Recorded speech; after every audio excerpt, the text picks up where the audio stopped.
Spring training is down to the final few games, and the roster is just about set. Carl Edwards Jr. out, Garrett Cooper in. What about Ian Happ? Is Justin Steele going to make that opening day start?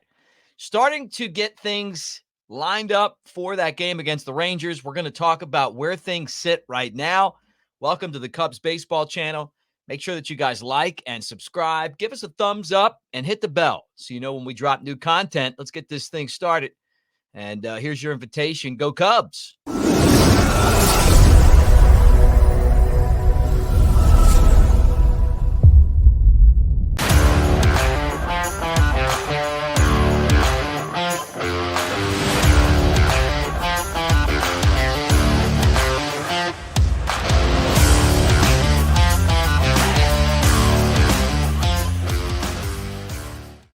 So everybody, it's Mick Gillispie. Welcome to the Cubs baseball channel at Broadcaster Mick on the socials. And I appreciate all of you guys for being here as we talk some Cubs baseball. And there's a lot to talk about. Things have gotten pretty interesting the last few days. Let's start right here, an update on Justin Steele. You remember it was a few days ago. He was hit by a comebacker on his knee, laid on the ground. He talked about it. He said, hey, 15 seconds, couldn't feel my leg, tried to get up. And then, once I kind of got moving and, into the tunnel and I started to walk, I started to kind of get feeling back in there. He says that he's going to be ready to go Thursday against the Rangers. So that's a good sign. You wonder how that's going to affect his start, his ability to pitch, maybe 100 pitches, to go 6 innings or whatever, may come up in this game. And I wonder to myself, and I'm sure a lot of you guys do, is having him start with what they called, a contusion, a knee contusion, a good move. And he's the only one that's going to know that. Some guys get hit, they get bruised up, and it doesn't affect them at all. And then some guys go out there bruised up, they step differently, and it causes other problems. So it really comes down to the player himself. I played with guys who got hit by comebackers like that and stayed in the game, and that it wasn't a big deal to them. But I feel like we're kind of past that day and age now. We're extra cautious. One of the reasons is, having a starting pitcher like him, who is the ace of the staff, the success of the team this season really hinges on his ability to go out there and duplicate or try to get close to it or surpass what he did last year. So love him, though. I absolutely love the guy, love his character, love the fact that he's tough, that he wants that ball on opening day. He wants to be the guy on the staff that everyone relies on. And it's good. It was good to see him. The tweet that he put out, it's like, hey, I'm okay, but my bracket's not. Great sense of humor. And he's pushing for the start against the Rangers on Thursday. Now, if something happens and they say, okay, you know what, we're going to push you back, you could always move him back in the rotation. But it doesn't seem like this is really going to affect him long term, which is what I thought. But at the same time, you wonder, are you going to put him out there? And if you do put him out there, how far are you going to go? You may kind of pull back a little bit just because you're going, well, what, the guy just got hit by a comebacker. He's got a contusion on his knee.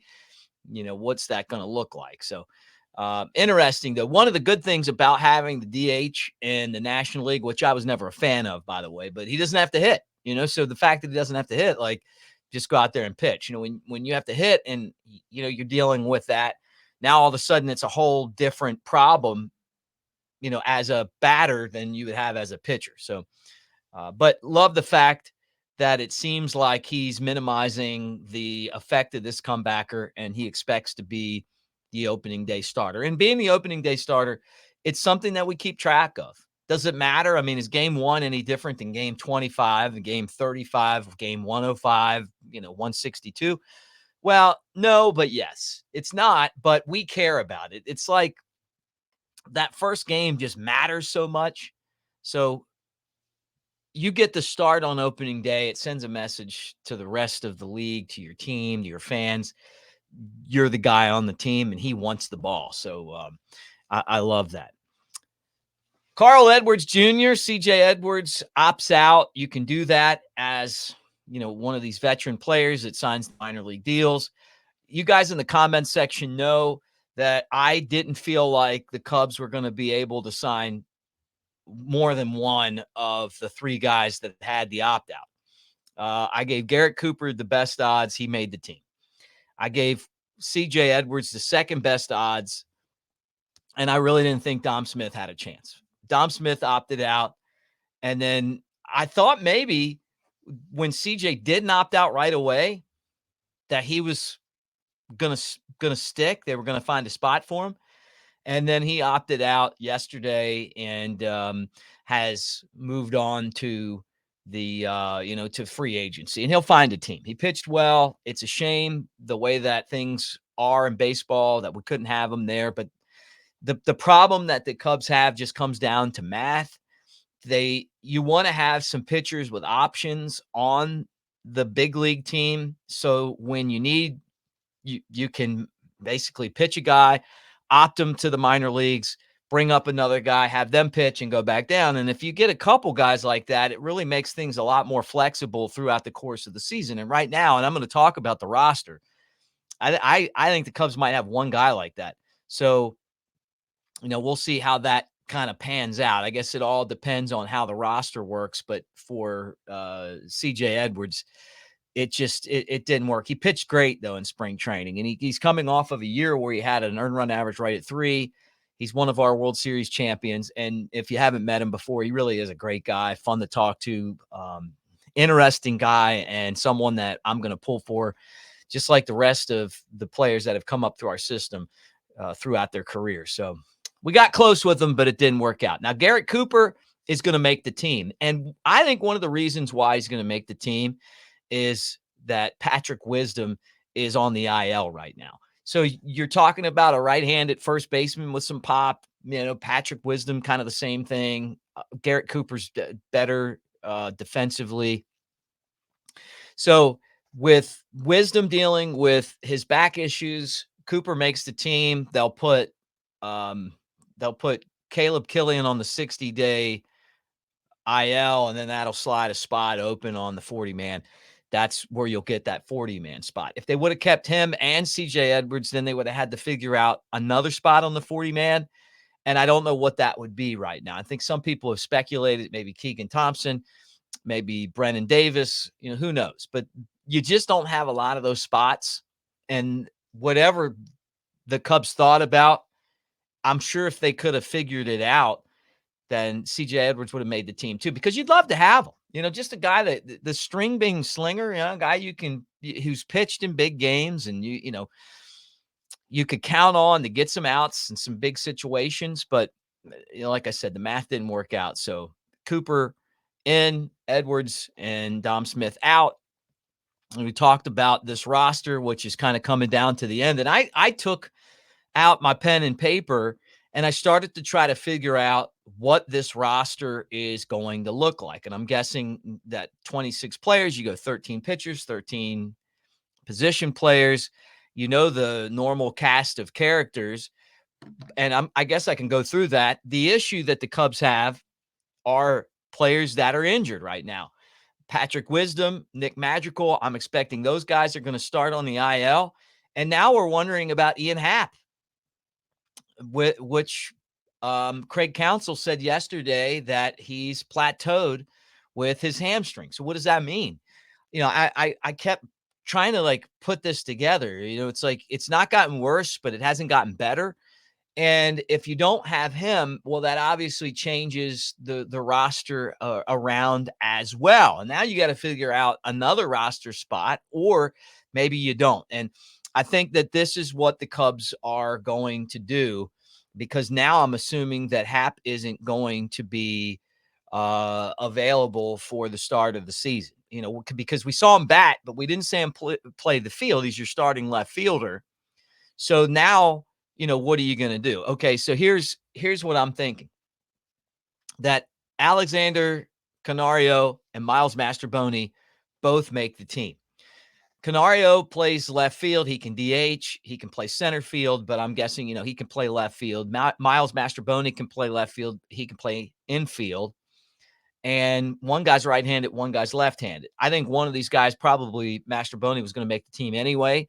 But now Canario makes the team if Happ's out, because you'd need that extra outfielder. So the way that the roster looks to me, and I'll kind of run through this for you guys, is the catchers will be Yan Gomes and Miguel Amaya. First base would be Bush and Cooper, right? And then you got Nico at second, Dansby at short, Morel is at third. That's a whole nother topic. I know that he's still making mistakes over there and doing some things well, but a lot of us are going to just have to live with his growing pains, including Craig Counsell, right? Outfield would have been Happ, Bellinger, Tachman, and Seiya Suzuki. But now I'm thinking, if Happ's not going to be there, then it would be Canario and then, Tachman, Bellinger, and Suzuki in the outfield. Then you would have Mastroboni as like your utility guy, infield and outfield. And then that puts you at 13, right?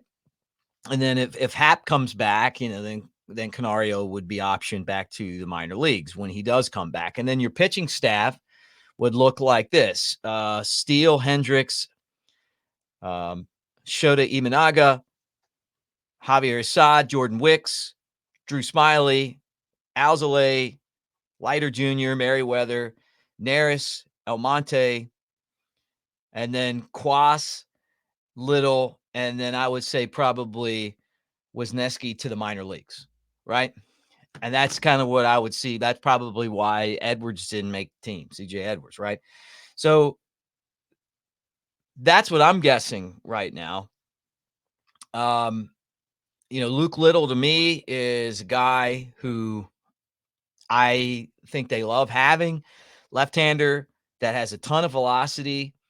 The problem with him is that sometimes when he's not throwing strikes, you're talking about a lot of balls, and then all of a sudden a lot of strikes. He can be inconsistent. Wild pitches in there, pass balls as well.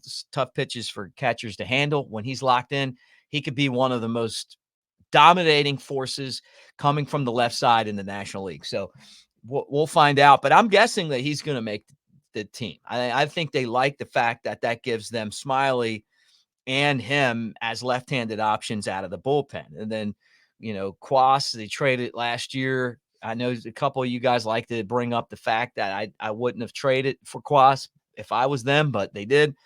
And I'm hoping that, he comes in and gives you some innings, and the fact that he's a sidearm type guy, he's someone that you can count on.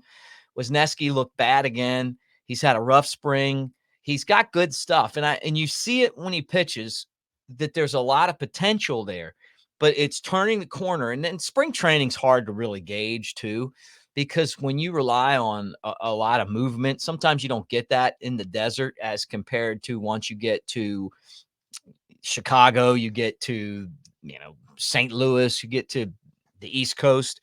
So that's kind of where I'm looking at right now, because the fact that Craig Counsell came out and said yesterday that Ian Happ is, plateaued, that tells me that they're worried about him as well. So we've heard that Wisdom's going to start on the IL. We still haven't seen Magical play, which tells me he's not, he's got like a couple games left.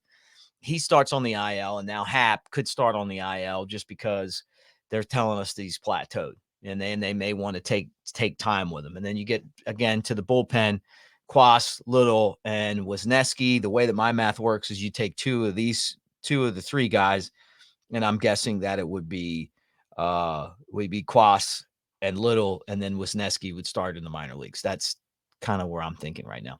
All right, that's where we are. And then we start to think about this, the matchup set up again, right? Nathan Eovaldi against Justin Steele Thursday.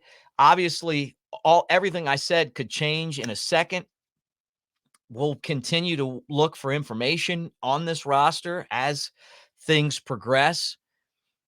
And it's just that time of year. But the fact that, CJ Edwards is out of the picture now, the fact that we know that the backup catchers are both gone, you got some guys that are hanging around, but it just comes down to a couple of moves. And if Ian Happ starts on the IL, then that kind of lays the rest of it out for you, right? And how this thing would progress. So, I still look at the bullpen, and I feel like this bullpen has the potential to be really good this year. I love that Neris is coming off of his best season. Almonte, they traded the Dodgers. They got him. He's had a couple good years. Maybe he finds it. Maybe he's this year's Pedro Strop, which I would love to see. And, and then can guys like Luke Little develop into the type of pitcher that the Cubs hope they can? He's one of the biggest pitchers that the Cubs have ever had, size-wise. And he throws darts. He's intimidating on the mound. And who knows? I guess that's kind of where we're at right now. But anyway, we'll find out. Another game coming up, and then the Cardinals for a couple more, and then the start of the regular season. So that's where I'm at right now. You guys get in the comment section. Tell me what you think. Love getting in there and talking about this team, what we got going on. If you missed it, had an opportunity to talk to one of the Bleacher Bums, and he's the lead band member of the Bleacher Bum band. So those of you that hang out in Wrigleyville or you see him on TV sometimes, he's a really funny guy, and I got to know him when I was doing spring training on Cubs.com. He messaged a lot. It's a really good, really funny guy, Danny Rocket. We talked to him this week, so check that out. And we'll be on here again tomorrow unless something pops. So thanks for hanging out. Go Cubs, and we will talk to you again soon.